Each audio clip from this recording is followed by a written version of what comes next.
priză! Bună seara, dragilor! Bine ați venit la o nouă emisiune intitulată The Weekend cu Adrian Scriminț.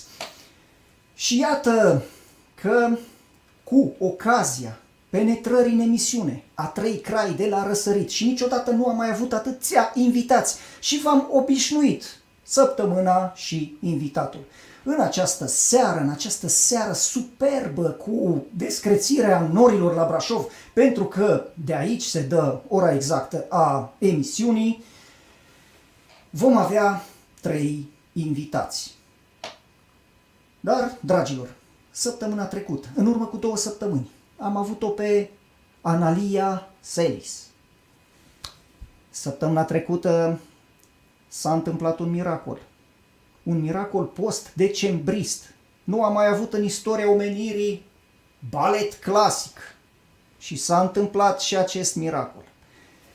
În această zi avem 3 oameni superbi, dar încă o să vă mai las să fierbeți de neașteptare și curiozitate. Oamenii sunt deocamdată în salonul de cosmetică, de frizerie și pun părurile pe bigudiu, nu ca mine.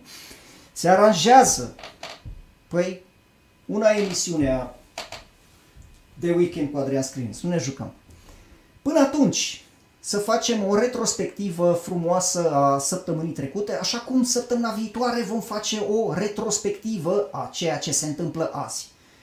Și, dacă tot am vorbit de balet, haideți să ne amintim puțintel ce a fost.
Știi de ce te faci tu vinovat acum? Am făcut o defilare a baletului de n-am mai văzut de la Revoluție. Singura emisiune cu balet în decursul acestor decenii, am văzut-o întâmplător când am mers acum la mare, că am renunțat la concediu din Albania și Grecia și m-am dus la marea noastră și chiar mi-a plăcut. M-am dus amărât și m-am întors bucuros, chiar mi-a plăcut. Am văzut la televiziunea Dobrogea un periplu al baletului foștilor noștri balerini, ale numelor mari, de la Oleg Danovski, Ileana Iliescu, Tugearu, încolo. Dar n-am prea întâlnit emisiuni actuale. Da. Așa că permite-mi să vă zic așa, dragi colegi ai monștrilor televiziunilor naționale, mă mai reduceți 1 centimetru din vulpițe și vioreli și din alți zei. Și asta a fost, dragilor, și crunta și frumoasa realitate de care am avut departe săptămâna trecută. Dar astăzi, iarăși un record. 3 invitați, o trupă de renume. Haideți să nu vă mai las să așteptați, să le facem o triumfală introducere. Și anume, astăzi, la The Weekend, ne vor bucura cu prezența artiștii formației Distinto, primii inițiatori ai proiectului Pop Opera din România și unul dintre puținele din lume de acest fel. Înființată în anul 2005 și fiind alcătuită din Octavian Dobrota, tenor, Marius Olteanu, tenor și Mihai Radu, bas, formația a cunoscut succesul încă de la lansarea în showbiz în anul 2007, dar recunoașterea a venit cu adevărat odată cu concertele susținute în deschiderea spectacolelor lui Julio Iglesias de la Cluj și Iași, fiind de acest fel și singura formație pe care marele artist a acceptat-o în 50 de ani de carieră. O să le facem și triumfala intrare și țineți-vă răsuflare. Știți cum? Așa și așa. Vorba lui Temișan. Că-i groasă treaba. Ce voci! Ce voci!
Sole Mio și invitații serii la The Weekend cu Adrian Screamings. Bine ați venit, dragilor! Ce mai faceți? Distinto! Salut, Adrian! Salutăm, Adrian! Marius Olteanu, Tavi, Mihai Radu. Mihai este invitatul nostru dintr-o benzinărie. Mihai, care mai sunt prețurile? Prețul, cred că au mai scăzut câțiva bani. Litru de motorină. N-am făcut plinul, că am făcut înainte să plec, dar totul e în regulă. Aici am și susținători de jur împrejurul mașinii. Aici au venit oamenii, privesc. Te salută și ei. Mihai, să n-ai ceva la văzut pe acolo. No, toate bune. Eu vă bucur, mulțumim pentru invitație. Mulțumim pentru invitație, Adrian. Foarte frumoasă emisiunea. Succes în continuare, felicitări pentru. Să înțelegem că ești îmbrăcat în pantalon scurt jos și sus în... Aici am cravata, deci la cravata, se vede, da? Cravată, costumul tot așa, pe jos nu se vede și cum se poartă, deci e rezolvată. Deci o să vă rog să nu mă puneți și pe mine să mă ridic, pentru că veți fi surprinși. Hai, ridică-te! E bine? Hai să ne ridicăm cu toții. Păi, în fază incipientă a emisiunii o să lăsăm pe Mihai să ne vorbească mai mult, că e pe drum, și o să preluați voi ștafeta.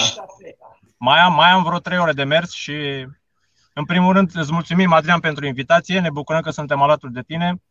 Păi, cu mult drag.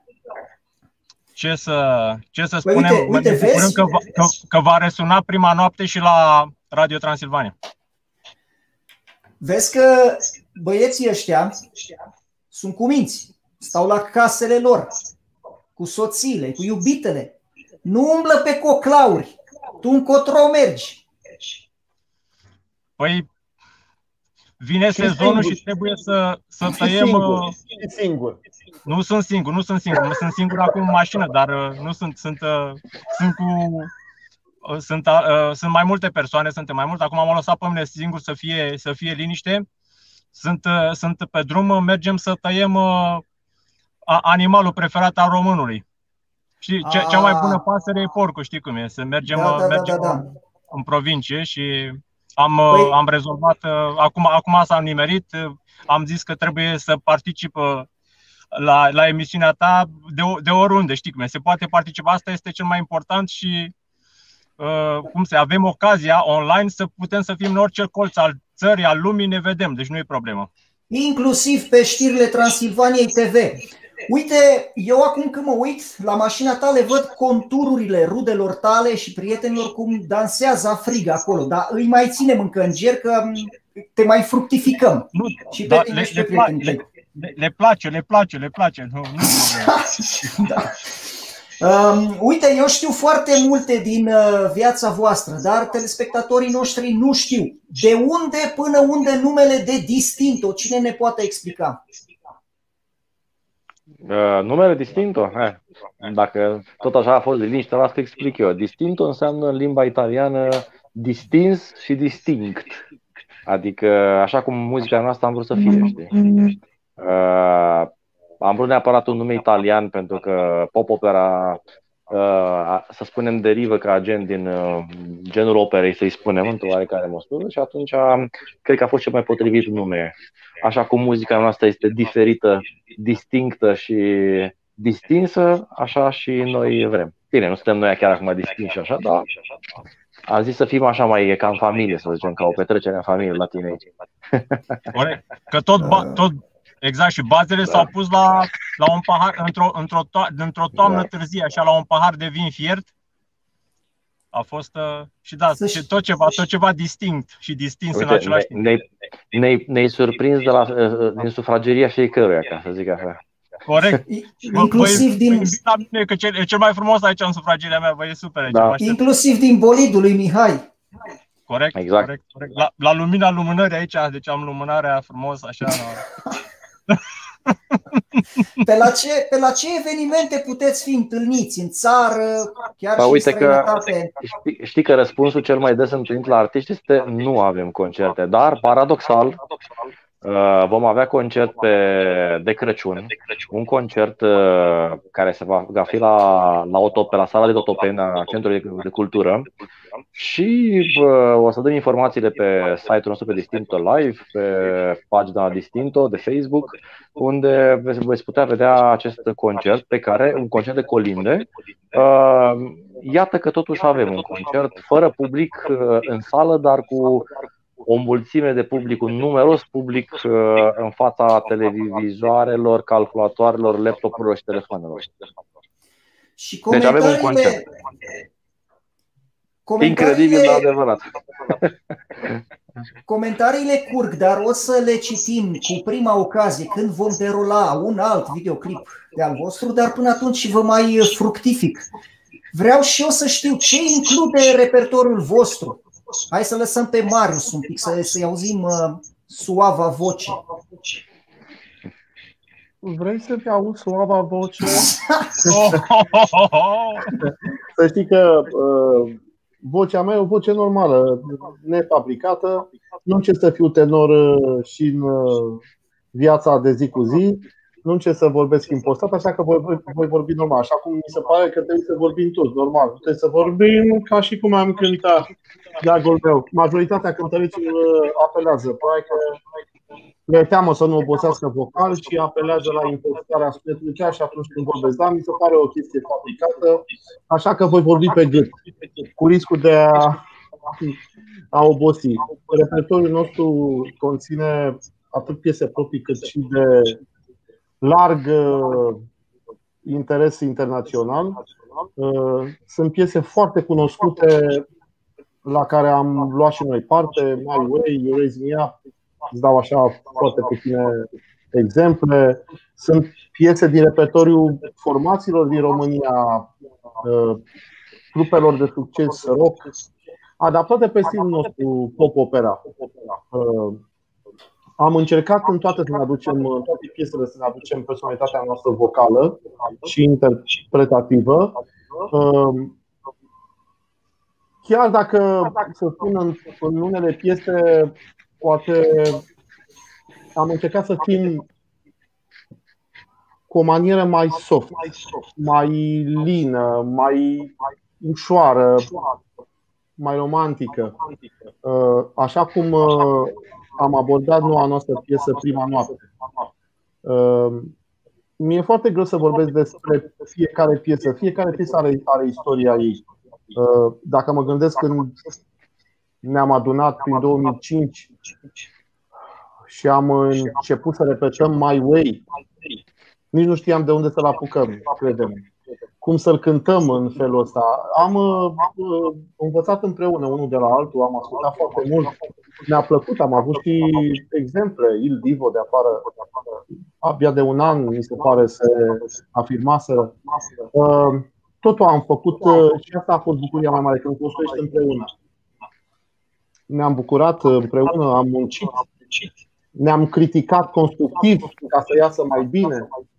Și până la urmă am făcut un proiect de succes și un repertoriu foarte mare. Dacă la început ne număram piesele, spuneam, ce tare, am mai făcut o piesă, uite, avem 2, avem 3. Acum sunt foarte multe piese, avem deja 2 albume. Așteptăm și un album de colinde, o să vină și ăla la un moment dat. Dar suntem mândri de ce am făcut până acum și de piesele noastre pe care le-am cântat. Cam atâta. Sunt multe de spus, dar mi-e greu acum să fac istoria pieselor. Dar noi te credem pe cuvânt. Corect. Adrian, acum vreo 4 ani parcă m-a străfulgerat acum un gând, parcă lucram împreună, nu? Aveam un concert împreună acum un an la Opera din Brașov, ținut la Teatru Dramatic, la Teatrul Sica Alexandrescu. Corect, anul trecut, dar acum vreo 4 ani ce se întâmpla, mai ții minte? O să vorbim pe parcurs, până atunci îți urăm drum bun, dar nu înainte. Îți urăm deja, nu, hai că te mai țin, îngheață, hai acolo. Mai pot, nu-i problemă, că stau la masă, e liniște, e ok, nu-i problemă. E bine, e bună cafeluța. Măcar în benzinărie se poate sta așa cât de cât, știi cum e, un pic, așa că în restul nu mai sunt alte locații datorită din cauza vremurilor. Mi-au zis prietenii, colegii tăi, că ți-ai cumpărat mașină electrică. Și până se încarcă, mai vorbim un pic. Corect, nu. Dar se descarcă becul ăla cu lumânarea de acolo. Exact, asta, dacă eu am lumânare în mașină, îți dai seama, deci e super electrică, pe bune. Da. Deci merge la lumânare. Uite, Tavi, iau așa pe rând. Se creează un delay și nu ne înțelege dacă vorbim toți deodată. E ca pe... Nu dau numele, că nu-ni sponsor, nu o să zic Zoom acum. Ascultătorii, telespectatorii noștri mor de curiozitate să afle ce înseamnă pop-opera. Pop-opera? Este un binar, e un stil, mulți spun acum că pop-opera ar fi un subgen al operei, așa cum am aruncat așa la început. Pop-opera este un gen muzical în toată puterea cuvântului. Este un gen prin însăși valoarea lui. Există piese de repertoriu de pop-opera care definesc stilul și genul muzical pop-opera așa cum este. Deci nu este nici musical, nu este nici operă, nu este nici pop și nu este nici operetă. E puțin din toate, dar este de sine stătător. Înseamnă o abordare pe o muzică comercială însemnând de la, să-i spunem, cover-uri celebre până la, să-i spunem, piese house sau electronice, să-i spunem, da? Dar cântate într-o manieră operistică, adică cu o emisie operistică. Practic s-a adus într-o zonă, ne-am adresat unui public, am încercat să cumva să targetăm și să amestecăm două tipuri de public. Publicul de operă pe care l-am adus ușor către muzica comercială, l-am familiarizat cu melodicitatea și ritmurile originale din muzica pop. Iar pe cei care au fost iubitori de muzică pop, pe cei tineri, am încercat să-i familiarizăm cu sonoritățile muzicii de operă sau simfonice, astfel că ar putea să zică, de exemplu, uite, cum avem noi un medley opera, ascultă, nu știu, adolescentul, tânărul, medley-ul format din 5 are de operă și zice, ducându-se la operă, am auzit la Distinto cântându-se piesa asta, știi? Care dintre... Sunteți trei... Vă dați seama, trei un nume sfânt. Cu tine patru, Adrian, cu tine. Păi, dar eu vă pun pe voi. E un nume sacru, da? Sacerdotal. Sfânta Treime a celor de la Distinto. Care sunt tenorii, ca să-i vedem, și care sunt bașii? Deci Tavi e tenor, știu sigur. Da. Marius e tenor. Mihai? Vocea gravă, eu sunt vocea gravă. Ne poți face un demo de câteva secunde? Te bella cosa, una giornata al sole. Am făcut-o în registrul meu. Sau c'è la luna mezzo mare, mamma mia me maritari, figlia mia cute dari, mamma mia pensaci tu. Și acum toată lumea. Uè mamma, me voglio maritare. Uè mamma, quando è bella Baxala. Uè mamma, il sciaffice va calà. Me voglio una quagliote che mi voglio maritare. Mulțumesc. De fapt, noi nu am spus adevărul până la capăt. Mihai vine la o locație unde îl așteptăm noi, că de fapt seara avem concert, el acum se încălzește și încălzește vocea, se pregătește. Noi acolo îl așteptăm. E bine de știut. Unde aveți concertul? Concertul avem pe știrile Transilvaniei TV. La de weekend. Asta vreau să spun, dar de ce ai spus, Adrian? Era o surpriză. De ce ai spus? O preparare a domeniului. Am zis să adaug așa progresiv, să facem o intrare, o introducere. frumoasă. Corect. Păi și ați reușit. Uite, Mihai, noi o să ne luăm rămas bun de la tine, te lăsăm să pleci la drum, dar vreau să vă citesc și un comentariu. E un cârnaț, dar vi-l citesc, pentru că sunt prietenii noștri. Noi pomenim de Radio Pro Diaspora și Radio Pro Diaspora pomenesc de știrile Transilvaniei. Ne zice George Ioan Hodor: Servus Adrian, baftă în emisiune, felicitări, ai tras cea mai câștigătoare carte. Super oameni cu super voci și cu un super suflet. Distinto, merite câte o distinție pentru fiecare în parte și un infinit de distinții pentru că creau ce au realizat. Îi salut pe fiecare în parte, îi iubesc pe fiecare în parte și ca și gând îi aștept și la mine în emisiune cafeneaua de mentă, zice unul dintre cei mai buni moderatori ai noștri. Să știți că în secretul ascult. Salut!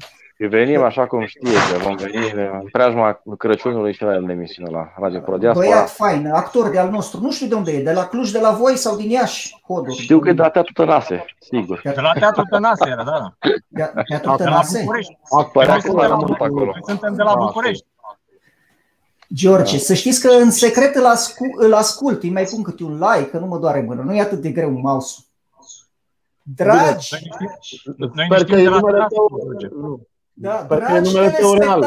dragi telespectatori, faceți la fel.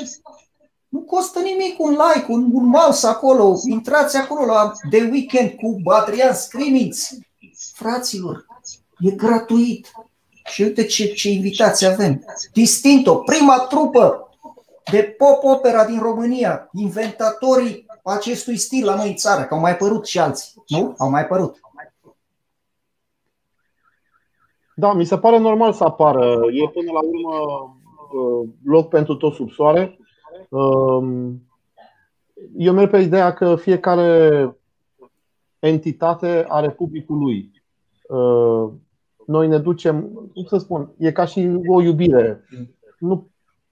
Nu poți să iubești în același timp pe toți. Ai o simpatie. Așa că fiecare trupă, fiecare artist are publicul lui. Și dacă câștigi și publicul care este indecis, este cu atât mai bine. E foarte bine că sunt trupe și vor fi în continuare. Vor apare tot felul de trupe. Și pe toate genurile. S-a întâmplat vreodată să vă întâlniți cu o altă trupă de genul în același concert? Nu s-a întâmplat. Nu cred, nu. Nu. Da, bine. Oricum, sunteți atât de rari și de distinși încât nici nu cred că e vreo concurență dacă mai apar 2-3 după voi sau...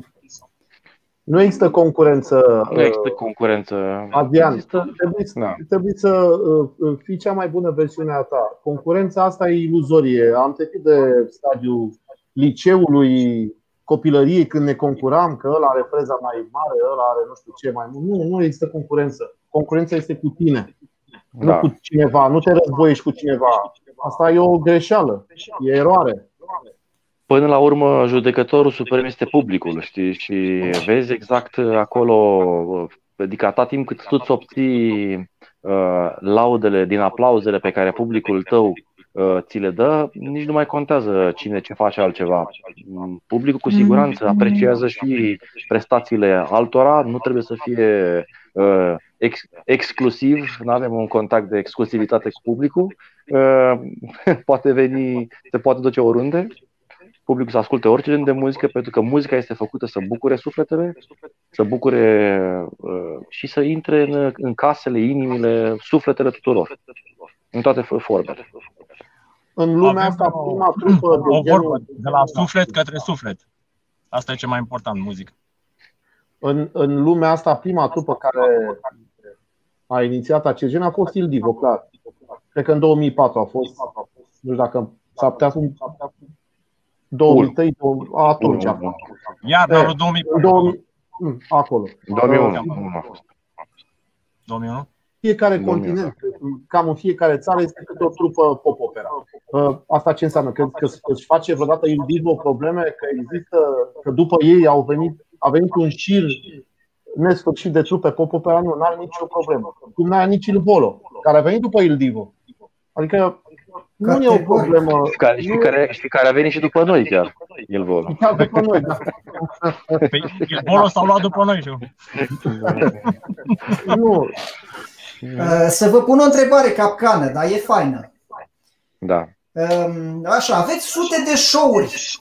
Ca să țineți în spate atâtea evenimente, mă gândesc că în echipa voastră nu trebuie să predomine ciondăneala. Voi vă ciondăniți vreodată? Cum vă înțelegeți între voi? Chiar dacă ne-am fi certat, nu ți-am fi spus eu. Da, ne certăm constructiv, să știi, Adrian. Nu ne certăm niciodată. Adrian, spune, tu știi de când suntem noi în piața muzicală românească? Din 2005. Așa. Și în 2007 oficial. Atunci, după concertele lui Julio Iglesias, am devenit cunoscuți. Ia gândește-te tu, 2007, ți se pare a fost de ani. Oare cum rezistă o trupă din 2007? Cum? Păi simbioza perfectă e și ingredientul perfect e prietenia, zic eu. E înțelepciunea. Înțelepciunea, camaraderia. Da? Asta este cel mai important. Respectul față de colegul tău. Vă dați seama că e o dogmă bărbătească acolo? Scăpăm de soții, uite, toți 4 am scăpat în sfârșit, măcar de o oră de soții, uite ce bine ne înțelegem. Dar le îmbrățișez, le salut. Văd că lui Octavian Iana îi aranjează tot timpul camera. Da, exact. Camera, nu camera, eu o țin eu camera în mână. O țin mână? Camera în mână, uite. Cu mâna, uite. Se vede. Da. Păi uite, având în vedere că din ce văd eu aici, grupul predominant al telespectatorilor este alcătuit din prețuite și distinse doamne, o să le dedicăm o melodie, că sunt mame, o melodie din partea voastră. O melodie dedicată mamelor, dar nu înainte de a ne lua rămas bun de la Mihai Radu. Mihai, drum bun! Mulțumesc mult, Adrian. Vreau și eu să spun, te rog, sărbători fericite tuturor prietenilor știrilor Transilvania, sărbători fericite, un an bun, să sperăm ca anul ce vine să fie plin de, în primul rând, de sănătate și de toate dorințele să li se îndeplinească. Și mulțumim încă o dată pentru invitație și să ne vedem cu bine. Doamne ajută! Frumos și înțeles. Spun sărbători fericite și carne cât mai, și vin și țuică din aia bună de voastră. Nu dau totul din casă. Dar, dragilor, atenție! Unde e localitatea? Unde mergi? Înspre Teleorman. Așa, atenție.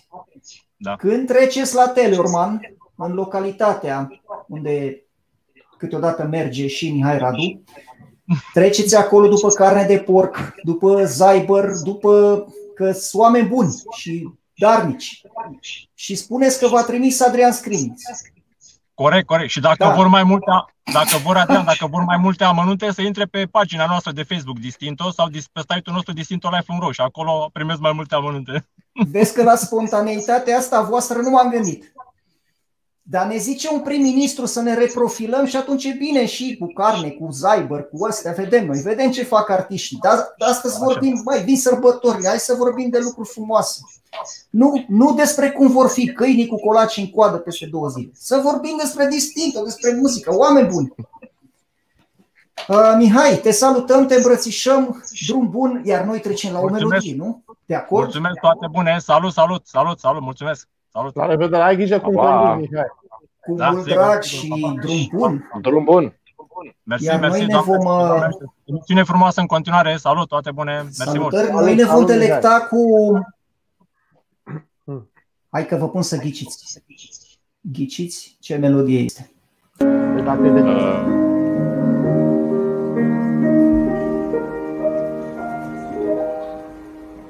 Mulțumesc, iubită mea, steaua mea din zor de zi, fără tine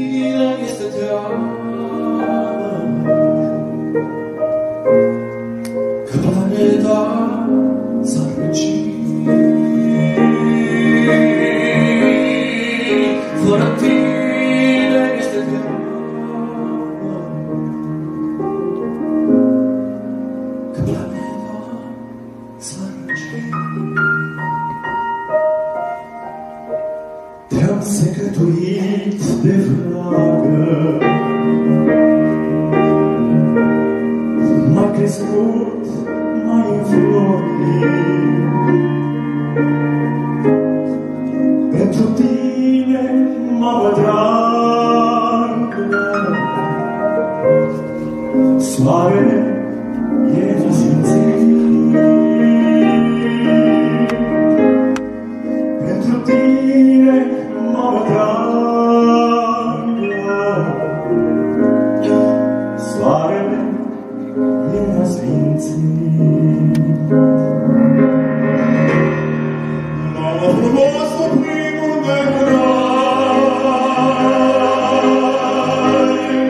quali duetto mai stai, dulce vino notte maschile, anche mi prega mai stai così. Dulce vino notte maschile, anche mi prega mai stai così. Mulțumesc,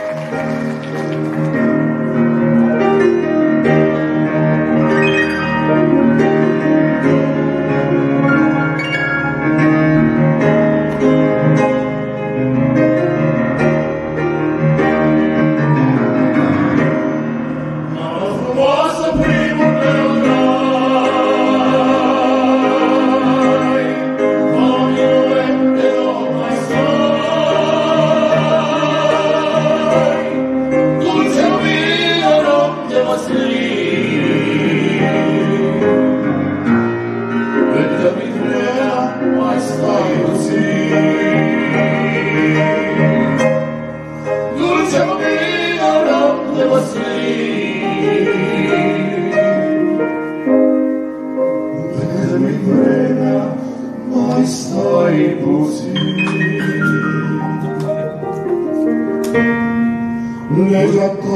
mea.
Mulțumesc, iubită mamă, un elogiu dedicat distinselor noastre doamne.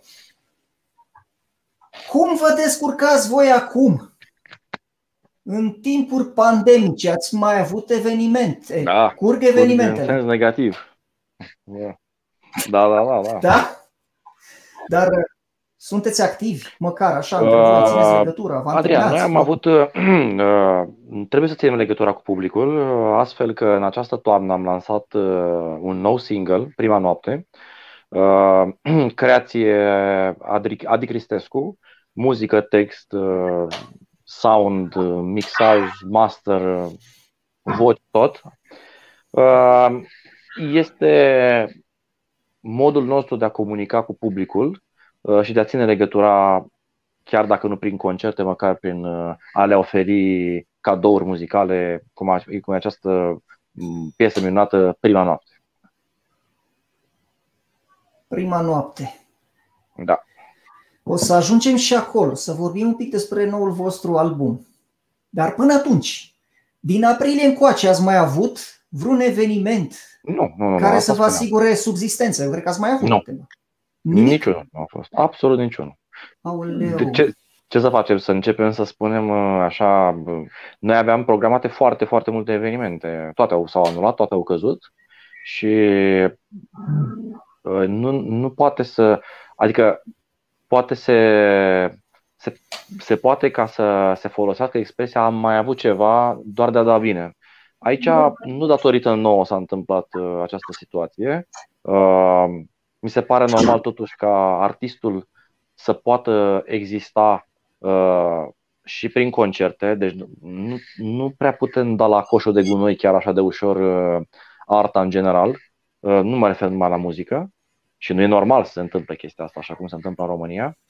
Și Toată Europa a avut concerte în diverse forme, deci s-a manifestat cultural și artistic în diverse forme și se manifestă în țări unde sunt mai multe cazuri ca la noi declarate, așa Clar. că nu înțeleg, mai ales că publicul în România, în special anumite, cel puțin publicul nostru, este un public care respectă, este un public riguros, respectă tot ce a fost recomandat și n-am auzit cazuri, ba chiar am urmărit statisticile și am remarcat că în România cazurile de infectare în săle de concerte sunt aproape spre zero, adică nu s-au creat focare în săli de concerte și este probabil cam cea mai mică zonă de infectare, mai mică ar fi doar infectarea acasă de unul singur.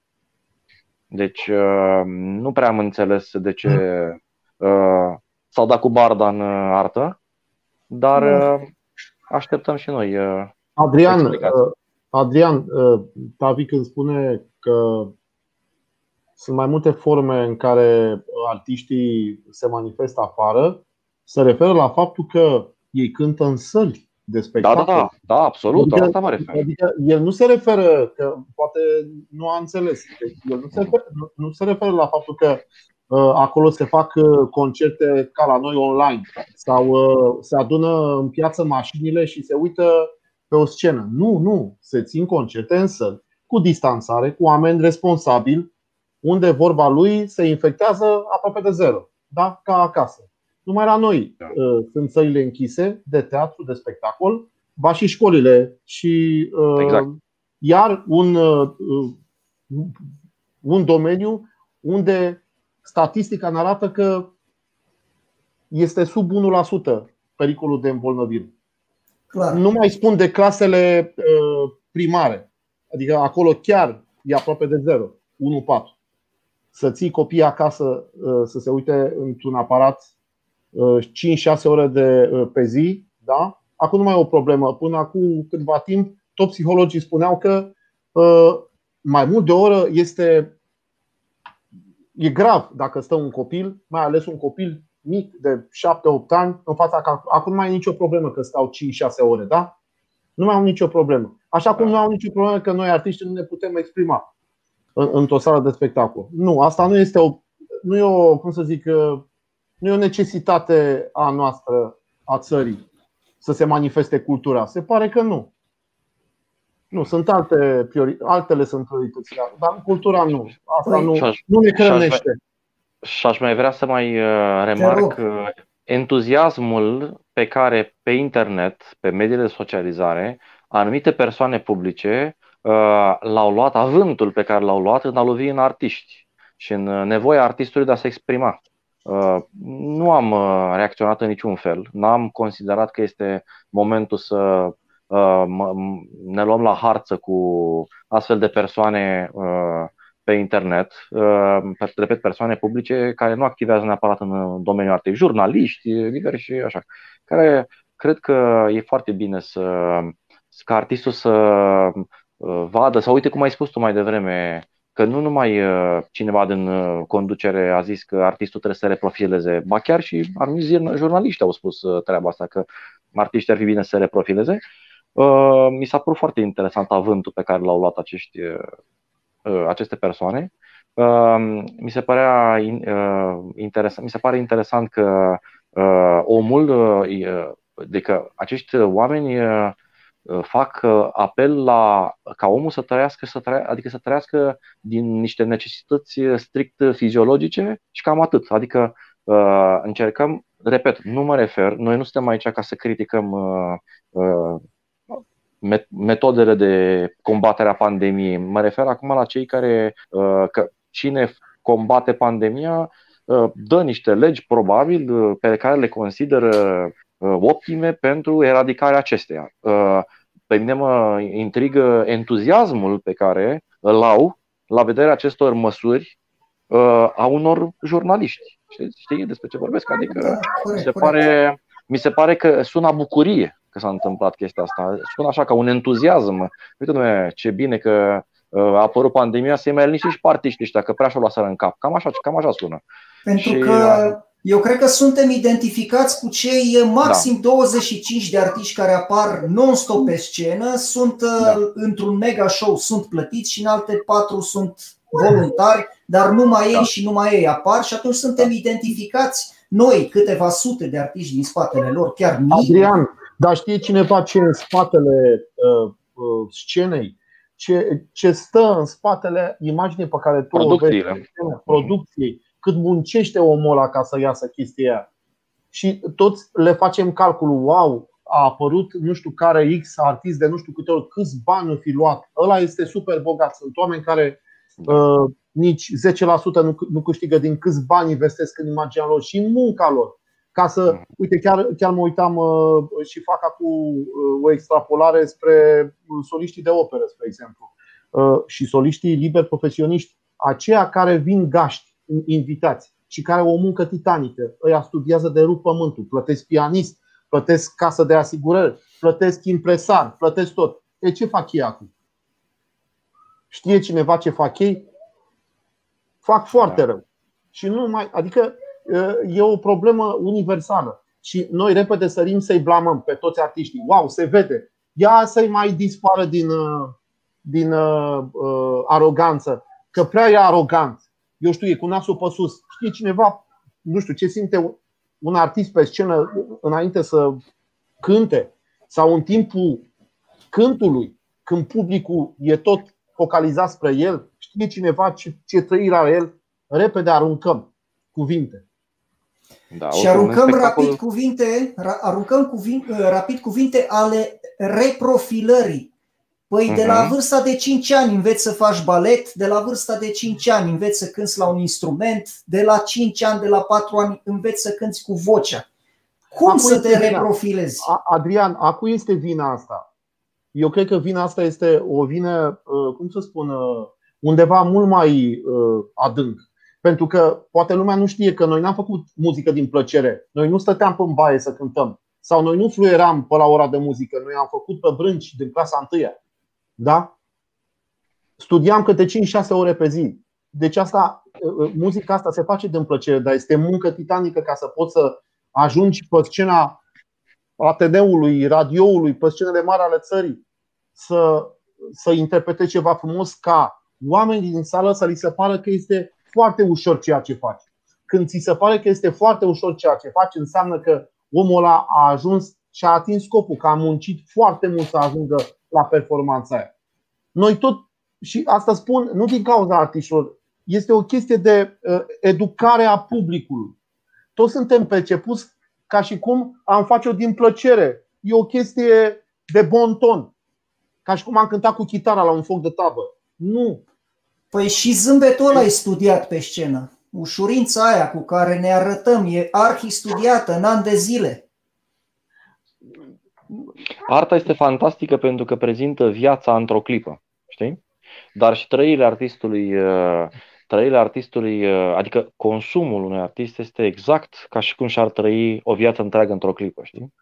Și asta nu se înțelege, că un artist când urcă consumă enorm de multă energie pentru a transpune toată această situație, exact ca și cum a trăit o viață într-o clipă, și consumul este aferent.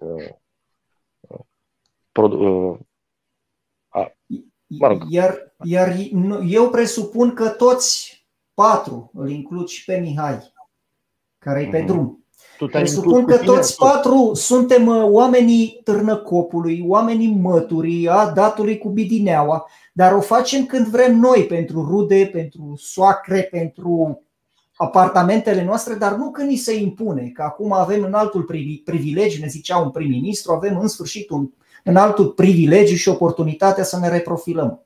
Nu se poate, asta încerc eu să subliniez. Sunt meserii vocaționale. Păi eu în 3 luni învăț să pilotez un avion, nu? La 47 de ani, dar dacă îmi vine pilotul de 35 și eu îl învăț balet, nu o să obțin nici în 3 ani, nu o să scot din el balerin.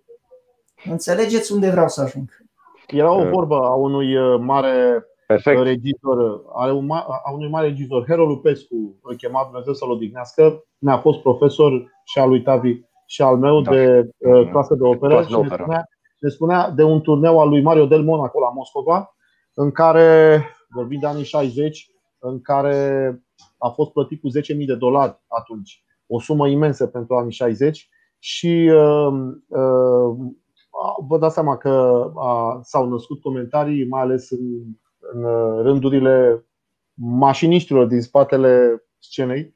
Băi frate, deci cum poate ăla să cânte ce cântă o arie și gata, $10.000? Dar i-a spus unul, i-a dat un răspuns extraordinar. Dacă ți-aș da ție $10.000, ai fi în stare să cânti chestia?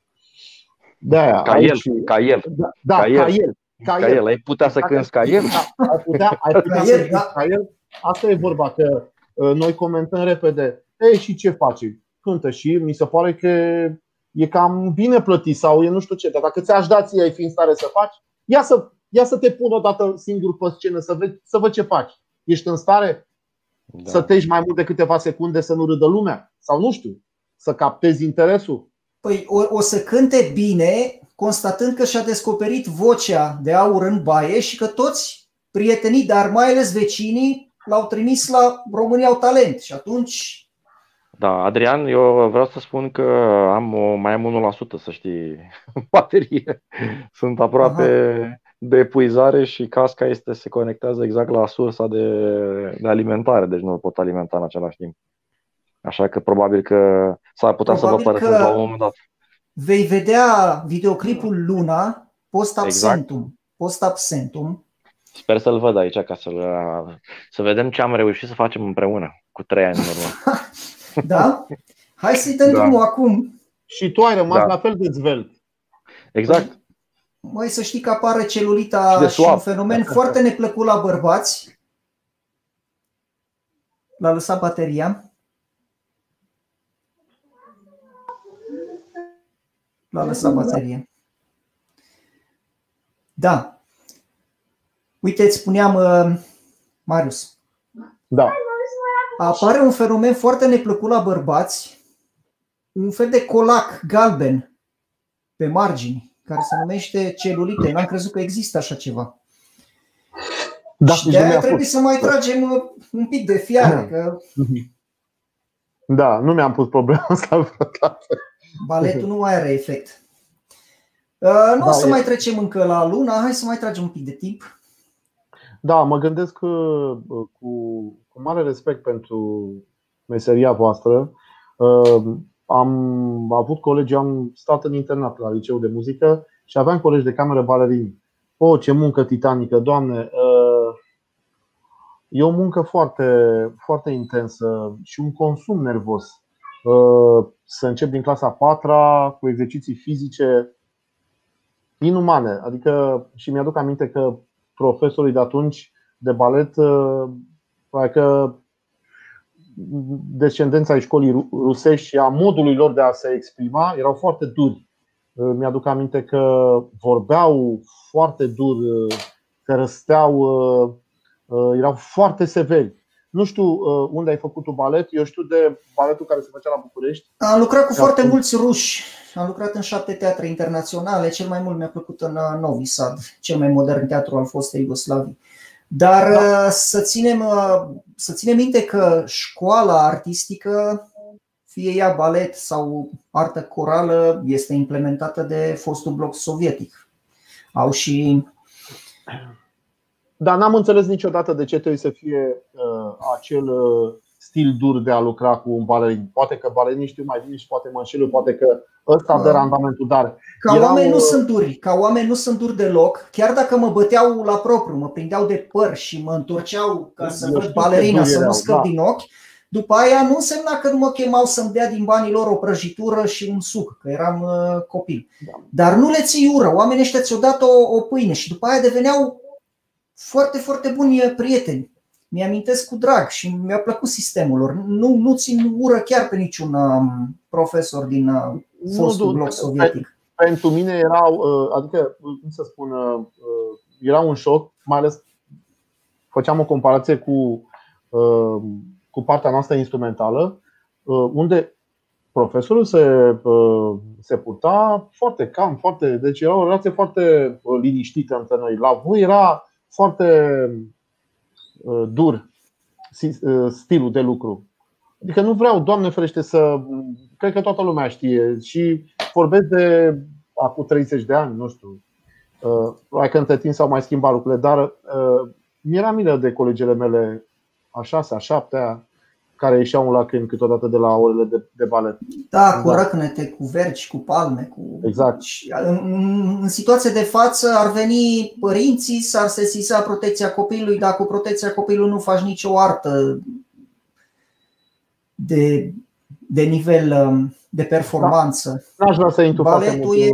Baletul e balet, trebuie respectat, n-ai cum, nu există. Dacă nu-i genunchi, dacă nu-i prinzi umerii, dacă nu, n-are cum. E o muncă titanică și voi trebuie să fiți recompensați. Și cine spune, nu știu, am înțeles că voi la 45 de ani ieșiți la pensie. Ieșim la pensie, hai să zic eu. Guvernul nostru a considerat că suntem singura țară din lume, că nu știu alte exemple, în care balerinii, bărbații, trebuie să iasă la pensie la 50 de ani și balerinele la 48, o vârstă extrem de înaintată. Dacă ai avut noroc și ai mai pierdut prin străinătate vreo 3, 4, 5 ani, îți dai seama că n-ai ani și atunci trebuie să o prelungești. Din cauza blocărilor posturilor de muncă, cu ani, nici n-ai cui ce da ștafeta și trebuie să preiei totul. Și se întâmplă și accidentul să fii tânăr adolescent, să ai rol că ești în clasa 9-a, se mai întâmplă să fii copil în spărgătorul de nuci, dar tu ai peste 40 de ani și tot felul de aberații, anomalii. Da. Plus că mână de lucru n-am mai primit, nici n-ai cui să mai dai ștafeta. Clar, baletul e clar pe cale de dispariție în România. Asta vreau să știe publicul larg. Poate că unii știu. Este un anumit mod de viață ca să poți să fii un artist balerin, un artist muzician. Orele de repetiție, tu nu mai ai viață personală. Uite, mă uit la voi la balet. Voi trebuie să faceți exerciții fizice în fiecare zi ca să nu pierdeți exercițiu. Mai ales dacă aveți un rol important. Nici nu mă gândesc câte ore pierdeți într-o sală de repetiție. Păi mai aveți copii. Știi care a fost cel mai mare? Să vă duceți copiii la școală, să faceți teme cu ei, nu mai aveți timp. Nu, păi se și spune, o balerină bună, dacă e foarte bună, nu știe să gătească. Da, nu prea mai ai timp. Da. Aspectele astea nu prea sunt cunoscute pentru că noi mergem pe premiza că publicul nu trebuie să știe viața noastră, ei trebuie să se bucure de spectacol. Chiar dacă ai o problemă în familie, chiar dacă ai suferit ceva, tu trebuie să zâmbești. Dar nu poți ține în anonimat la nesfârșit. Uite, și voi aveți o viață foarte dinamică. Vreau să vă întreb, aveți cumul de funcții, cine vă e PR-ul trupei? Uite, Tavi a plecat acum, el se ocupă de colaborarea, de relația cu presa și tot ce înseamnă management.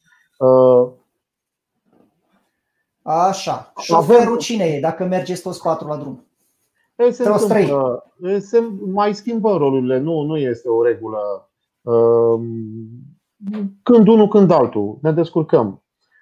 Când luăm un șofer când este un proiect mai mare, care presupune o mică orchestră, o desfășurare mai mare de forțe. Când mergem doar noi, fotografiatul cu materialele video tot Avi? Nu. Avem oamenii cu care colaborăm. Acum să nu crezi că au fost momente când ne-am luat și un om care a filmat și care a fotografiat cu noi. Dar sunt și acolo, în locurile unde cântăm, sunt oameni pe care îi cunoaștem, cu care colaborăm, care filmează, care fotografiază, ne dau pe urmă materialul. Suntem de mult, am fost, cred că nu există loc important în țara asta unde să nu cântăm. Am cântat cam peste tot. Cunoaștem oamenii de prin operă, de prin teatre muzicale, de casă de cultură. Ne cunoaștem, suntem de-ai casei. Nu mai e o surpriză pentru noi un loc anume în țara asta. Surpriza este concertul în sine, pentru că fiecare concert este altfel. V-am prezentat și ca pe o trupă de compoziții proprii. Cine vă compune melodiile proprii? Ne-a compus am un lapsus acum. Mihai Alexandru ne-a compus Luna, Adi Cristescu ne-a compus Prima noapte, Daniel Alexandrescu ne-a compus Aripi să zbori. Avem o compoziție proprie, nu mai țin minte, este un maltez, o melodie cu care am concurat la Eurovision în 2011 alături de Iana Novac și Antoni Coagu. E o compoziție proprie cu care am ajuns pe locul întâi în inimile publicului, la votul publicului. Da, adică nu suntem o trupă care a abordat numai cover-uri. Ne-am făcut și piesele noastre proprii. Și cum vă primește publicul la reprezentațiile voastre? Întrebarea asta era bine să ne o pui când am început. Da. Acum... Sărim. Altă întrebare. Sărim. Nu știi ce? Pentru că normal că atunci când nu cunoști o trupă, te întrebi oare cum va fi. Oamenii care vin la spectacol ne cunosc, știu ce vom face. Ei se așteaptă să fim cum suntem și să transmitem ce transmitem și ne primesc foarte bine. La început a fost, vă dați seama, pe toți ne-a trecut o teamă, o grijă, oarecum o să fim percepuți. La prima oară când cântam, prima oară când se cânta așa ceva, nu pot să nu mi-aduc aminte de ziua aceea când am cântat în deschidere la concertul lui Julio Iglesias la Cluj, primul nostru concert în deschiderea lui, în care am cântat My Way, am început cu My Way și a fost așa o reacție, așa o frumoasă reacție. Nu că orice artist se așteaptă la aplauze, dar este foarte important atmosfera pe care o simți, fluxul acela, entuziasmul. Și noi am simțit acel entuziasm. Și te încurajează foarte mult. S-a întors și un fiu rătăcitor. Surprise! Dar nu pentru mult timp. Mi-am pus un pic telefonul la încărcat și nu a putut să ia foarte multe resurse. Am zis să nu plec fără să spun la revedere. Landscape. Da. Da, ziceam așa. 2-3 minute mai pot sta ca să nu-mi iau nu vreau să plec fără să zic să mi-au rămas bun. Așa că mai 1 minut, 2 mai pot sta și... Păi, noi tocmai vorbeam despre videoclipul Luna, despre colaborarea voastră cu Mihai Alexandru, cu a noastră, în studioul TVR. Acolo s-a ținut și emisiunea... Aoleu, am uitat. Era o emisiune mare, cunoscută. Care dintre voi are memorie de elefant? Cum se numea emisiunea aia? Nu mai știu. Duminica în familie, parcă. Da, parcă, da. Acolo, în studioul ăla. Hai să ne bucurăm cu video. Dar câte emisiuni au fost în studioul ăla acolo? Nu știu câte, zic că la care exact te referi, că erau multe au fost. Și cu voi au mai fost mai multe. Da. Chiar și la lansarea videoclipului. Și să știți că e lună plină. Da. E lună plină în momentul de față, că știu, nici nu trebuie să mă uit pe geam. Când sunt huhurez noaptea, nu dorm, gata. E lună plină. Haideți să ne bucurăm de videoclipul ăsta și să-l dezvoltăm puțin. Eu nu știu ce ați vorbit voi până acum. Nu, am vorbit că m-a întrebat cine e PR-ul nostru și am spus că uite că a plecat Octavian. Păcat că a plecat, că el este pliantul nostru cu presa și el se ocupă de managementul formației. Și dacă nu erai tu, am zis eu că... Da, am înțeles. Mulțumesc pentru așa. Și de compoziția videoclipului Luna s-a ocupat Mihai Alexandru. Voi ați fost cei 3 interpreți, coreografia compoziția videoclipului a fost, da, uite, acum chiar am un lapsus. Regizorul a fost incredibil.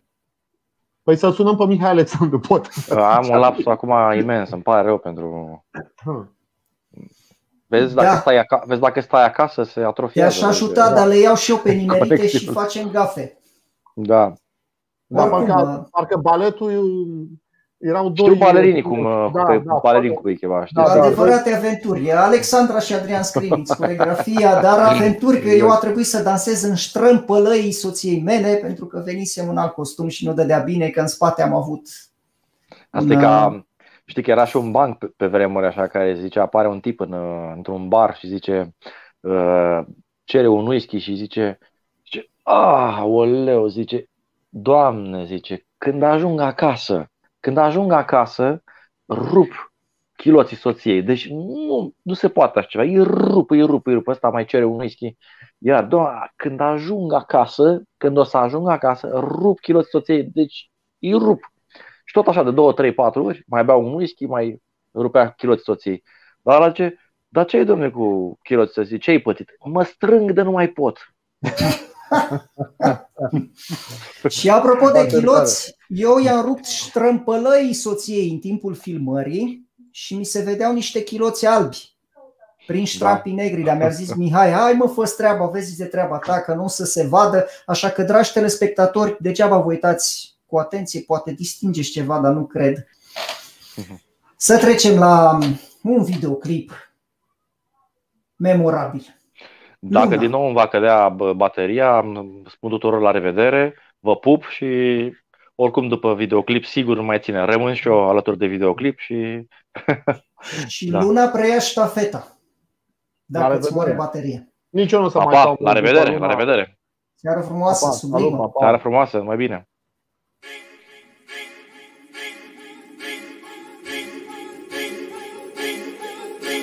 Ding dong bells, ding dong bells, ding dong bells, ding dong bells, ding dong bells, ding dong bells, ding dong bells, ding dong bells.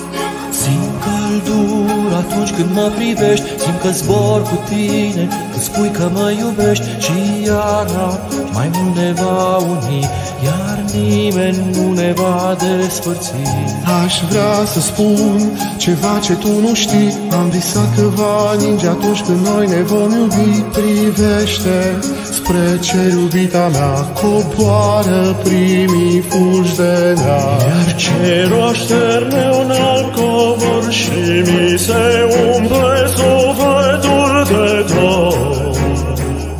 Și simt că zbor. Iar luna ne privește printre fulgi de nea, mai mult strălucește. Luna ne privește printre fulgi de nea, mai mult strălucește.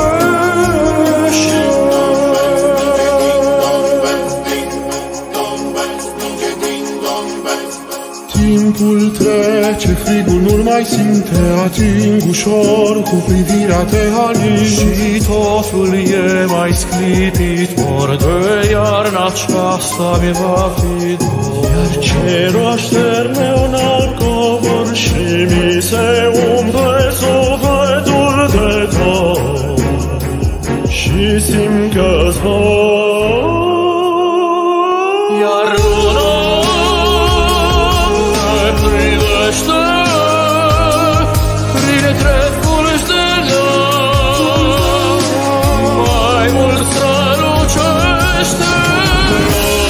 Luna ne privește printre fulgi de nea, mai mult strălucește.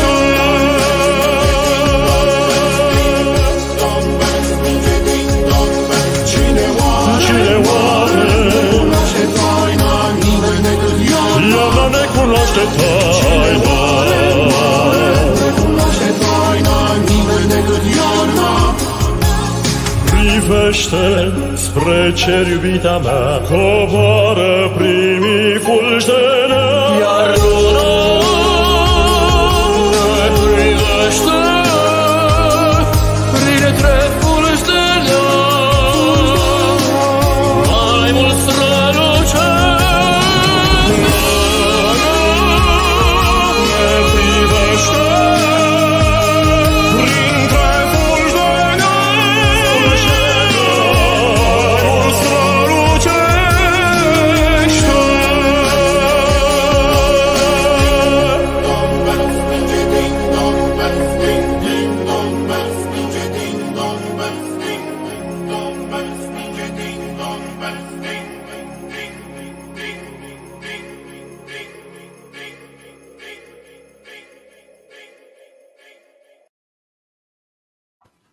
Amintiri frumoase, colaborări frumoase, un trecut glorios.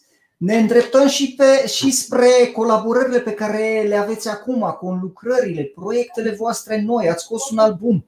Da, am scos albumul 10 în 2017. Un album foarte frumos. Este un album în care sunt incluse 20 de melodii, sunt 2 CD-uri în acel album.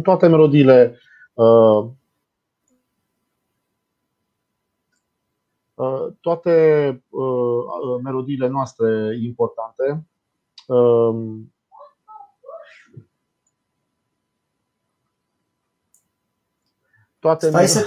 Stai să te ajut puțin. Uite, avem un ascultător din Cremona, telespectator din Cremona, din Italia. Da. Uite ce comparație frumoasă vă face. Screaming Cipri, întâmplător, dar nimic nu e întâmplător în lumea asta. E un fost vicecampion național de box, Screaming Cipri. Vă spune Pavarotti Domingo Carrera. Nu. Fără lipsă de modestie. Să păstrăm proporțiile. Acestea sunt, deci vorbim de niște legende. Noi suntem niște umili slujbași ai muzicii și nu și-au rostul. Ne flatează orice comparație cu lumea operei mondiale, dar ne place să mergem cu modestie și cu păstrarea proporțiilor înainte. E frumos când primești complimente și te responsabilizează asta. E plăcut. Chiar vreau să spun că tot vorbeam de încrederea de sine. E foarte important pentru un artist, mai ales un artist solist, să primească aprecieri. El prin asta se hrănește. Încrederea câteodată face cel puțin 60% din performanța. Am folosit cuvântul performanță, nu performing, că tot se folosesc cuvinte împrumutate. Cu performanța artistului atunci. Un artist care nu primește, să știi că e foarte greu să fii puternic în meseria asta. Toți ne luăm un coach care să ne spună mereu: ești cel mai tare, ești tare, reziști, o să rupi, este foarte greu să-ți păstrezi tăria atunci când nu primești apreciere. Dacă nu primești apreciere, trebuie să-ți pui întrebarea: oare mai merită să merg pe drumul ăsta? Deci ăsta este răspunsul câteodată. Este un răspuns destul de dur. Da. La ceea ce vrei să faci. Mulți își doresc să fie cântăreți, să cânte la un instrument, să cânte cu vocea, dar până la urmă judecătorul suprem este publicul. El discerne, el cerne interpreții. Și dacă primești feedback-ul necesar și aprecierea necesară, te hrănești cu ea și continui. Poate discerne și timpul, că dacă n-ai răbdare, evident, te stingi. Toate sunt mici cărămizi puse la cariera ta. Important este să fii perseverent. Perseverent, că nici succesul nu se obține dintr-o dată. Și să nu te gândești neapărat la succes. Tu trebuie să te gândești, ideal ar fi să să fii foarte conștient unde te afli, de valoarea ta. Dacă nu ai simțul realității și nu știi unde te situezi, aici e un pericol și aici e o problemă. Tu trebuie să știi foarte bine ce faci, cum te manifesti, unde ești, atâta timp cât știi. Și asta prin comparații poți să vezi, că asculți, să vezi cum se lucrează la cel mai înalt nivel. Până la urmă trebuie să aspiri la cel mai înalt nivel, să te compari cu cei care sunt deja acolo. Fără această comparație nu cred că vei reuși. Trebuie să fii foarte sus. Atâta timp cât ești sus, și publicul o să te perceapă bine și o să-l impresionezi și o să plece într-o poveste de la tine din sală. O să intre în povestea ta. Dacă nu ești, rămâi la mijlocul terenului, nu o să fii niciodată credibil. Pertinent și plauzibil ceea ce ne-ai spus. Noi am ieșit ușor și romantic din spațiul de emisie, dar nu ne grăbește nimeni. Ați lansat un album nou. Haideți să vedem unde poate fi găsit, cine vă poate fi contacta și unde. Ne-ați trimis un material care este WAV, este audio, dar are o fotografie și așa vom închide emisiunea cu albumul, cu o melodie din albumul vostru Ultima Seară. Dar am să te rog un pic să dezvolți ideea despre ce este vorba în acest album, câte piese are, când l-ați creat, unde îl putem găsi. Se găsește, am mai spus, este un album format din 2 CD-uri, sunt 20 de piese, sunt piesele noastre, colaborări cu artiști, sunt piesele noastre proprii, cover-uri, piese rock cântate în maniera noastră, piese pop, mai mult spre operă, mai mult spre pop. Sunt foarte multe. Un amalgam, o colecție a ceea ce ați cântat sau aveți? Da. Ne identificăm cu albumul ăsta. Adică dacă cineva ia albumul ăsta și îl ascultă, o să știe că noi suntem Distinto. Uite, ei sunt. O să-și dea seama că este practic amprenta noastră, ștampila noastră acel album. Ce să spun? Suntem foarte mândri de albumul acela. Am și făcut o lansare foarte frumoasă, într-o locație foarte frumoasă, cu invitați, cu oameni de muzică, oameni din showbiz, artiști. A fost o seară foarte, foarte frumoasă. De altfel, e ca ziua de naștere a fiecăruia. Trebuie să o marchezi cu importanța cuvenită, să nu treci peste ea așa pur și simplu. Și v-am văzut pe sticlele mai mari, făcând deschiderea noului album și a noului hit. Da, am fost pe, nu știu cum se numește, magazinul Cocor. Nu știu dacă e ok să-i... E ok să-i fac reclamă, da. Este o plasmă mare acolo și nu numai o dată, am apărut de mai multe ori acolo, e o senzație. Acolo a apărut și Luna. Da, tot și Luna a apărut acolo. Da. Cel mai drăguț este când mergi în mașină cu copii, când ești în mașină cu copii și deodată sunt surprins să-l vadă pe tati. Dar știi că am crezut că e photoshopat acolo la Cocor când a spus Luna. Am zis, ia uite cu ce umblă băieții și după aia, stai mă că nu e photoshopat, e real. Dar crezi că ne-am permite să facem așa ceva? Niciodată. Cum să photoshopăm? Adică cum să ne creăm o realitate? Păi asta a fost în urmă cu 5 ani, dar de atunci ați mai progresat. Deci n-au fost nici atunci Photoshop. Niciodată. Un artist trebuie să fie veridic. Clar. Cu minciuna nu merge în meseria asta. Atâta timp cât minți ca artist, nu ești artist. Trebuie să ai caracter. Altfel nu ești perceput. Cum să spun? Practic la voi nici nu există playback, nu? E utopic playback-ul. Deci, și țineți, show-urile voastre au 45 de minute, o oră și un sfert. Spre exemplu, sunt anumite posturi de televiziune unde nu se poate face altfel. Adică condițiile tehnice nu-ți permit să cânți live. Dar în concertul noastre cântăm live. Adică acolo nu ai cum. Nu poți să păcălești publicul. Nu ai dreptul ăsta. Trebuie fii veridic, să transmiți, să fii cât durează un concert colaborare. al vostru? Un concert așa, în plină forță, lung? Durează și o oră și jumătate. Uite, concertul și de la jumătate. Da, concertul de la Teatrul Național de Operetă, mulțumesc iubită mamă, de altfel ai și pus o melodie. Am postat melodia, superbă. Și cu un pianist foarte bun. Da, cu Alexandru Bulcă. Este concertul nostru de acolo. Pe 17 martie l-am făcut, dedicat mamei, un concert foarte frumos. Și în ora asta și jumătate v-au intercalat și alți artiști sau numai voi ați ținut o oră și jumătate? Au fost 2 momente de pian și 2 momente de balet.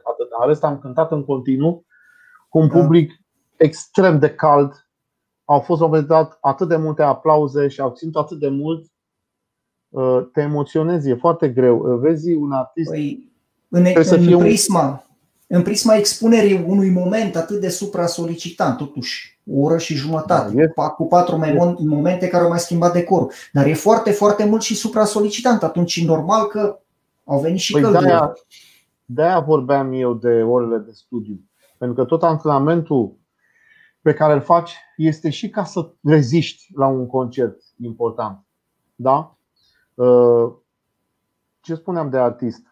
El creează emoții, dar el câteodată trebuie să fie foarte stăpân pe emoțiile lui. Pentru că dacă sunt momente în care e atât de sensibilă piesa încât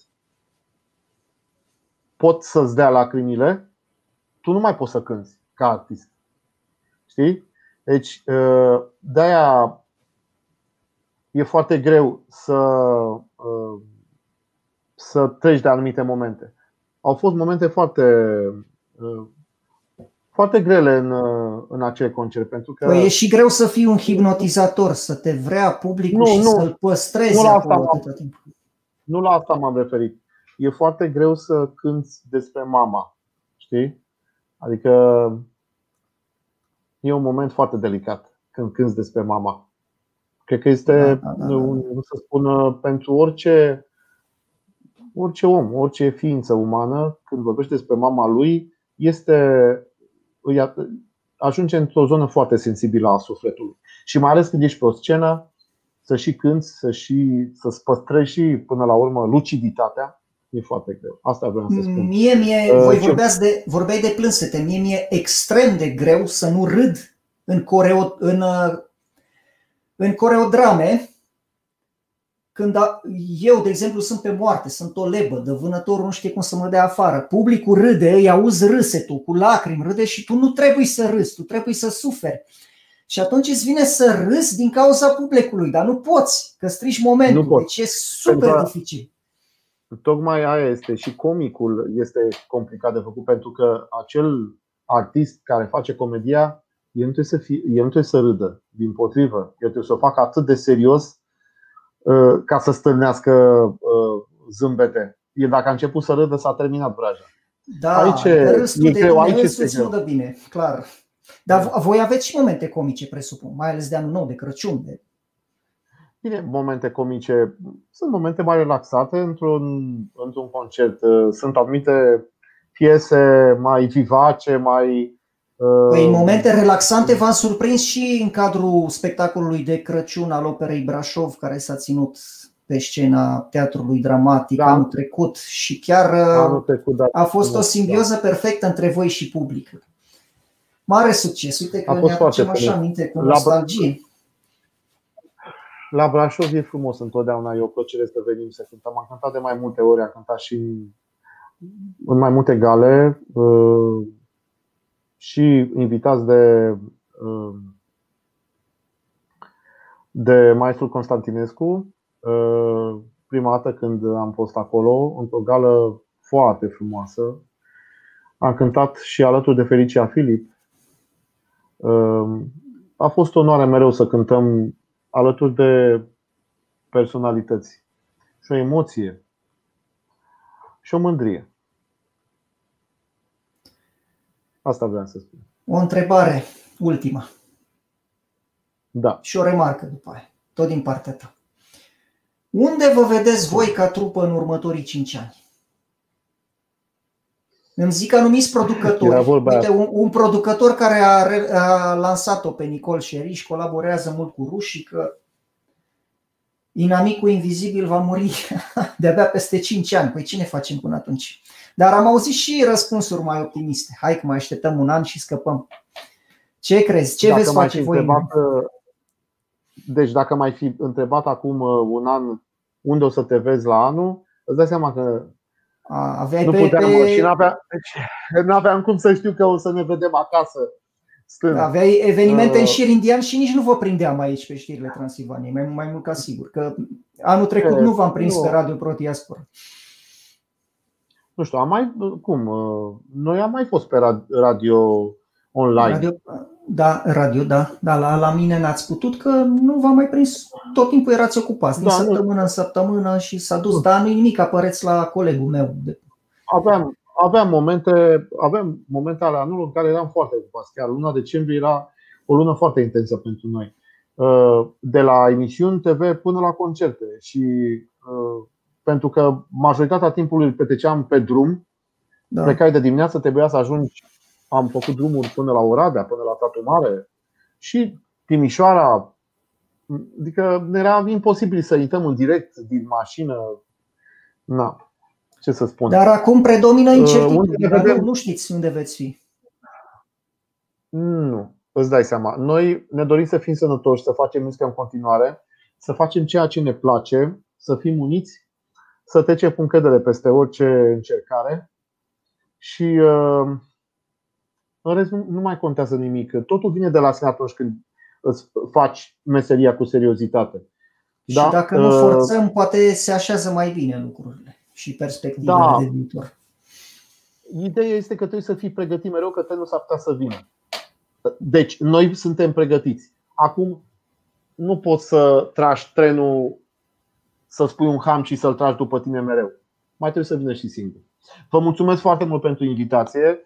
Le mulțumim oamenilor care ne ascultă și care sunt alături de noi. Ne dorim să fie în continuare, să fie cu inima deschisă, să ne primească în casele lor atunci când apărăm la televizor sau pe online și să fie indulgenți cu artiștii. Ei trec prin clipe chiar sensibile. Vă mulțumesc foarte mult. Să fie indulgenți și să nu-i globalizeze cu cei foarte, foarte puțini. Pentru că eu am lucrat foarte mult în fosta Iugoslavie, mi explica cineva, uite, de când ne-am măcelărit, dar Doamne ferește să se întâmple așa ceva la noi, de când ne-am măcelărit cu sârbii și cu croații, noi bosnieci, în sfârșit avem și noi reprezentanți la Eurovision, avem la Sanremo, nu mai preia totul Belgradul, asta ca globalizare, dar nu are a face cu ceea ce ai spus tu. Noi îți mulțumim și vă mulțumim foarte mult că ne-ați bucurat cu prezența. Ne vom bucura și de un material de-al vostru, Prima Noapte, și de albumul vostru. Și așa vom încheia cât mai apoteotic și triumfător emisiunea. Vă pup! Sănătate multă vă doresc, vă pup! Sănătate, o seară sublimă și superbă și vă ținem pumni nici măcar să avem așa privilegiu să vă vedem online. Chiar dacă în spatele acestui online poate persistă pe aici și pe acolo amărăciunea așteptării unor vremuri mai bune. Seară frumoasă cu Distinto și cu Prima Noapte.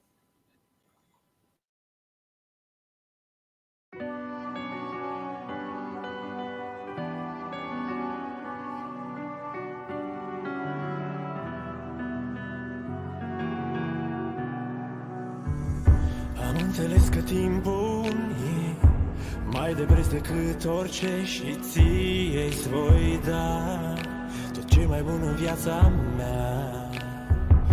Am înțeles că timpul e cel care leagă suflete și ție-ți voi da tot ce mai bun în viața mea. De astăzi inima mea e în mâna ta, ai grijă de ea. De astăzi sunt al tău și ești a mea. Este prima noapte din restul vieții noastre. De acum vor fi toate perfecte pentru noi.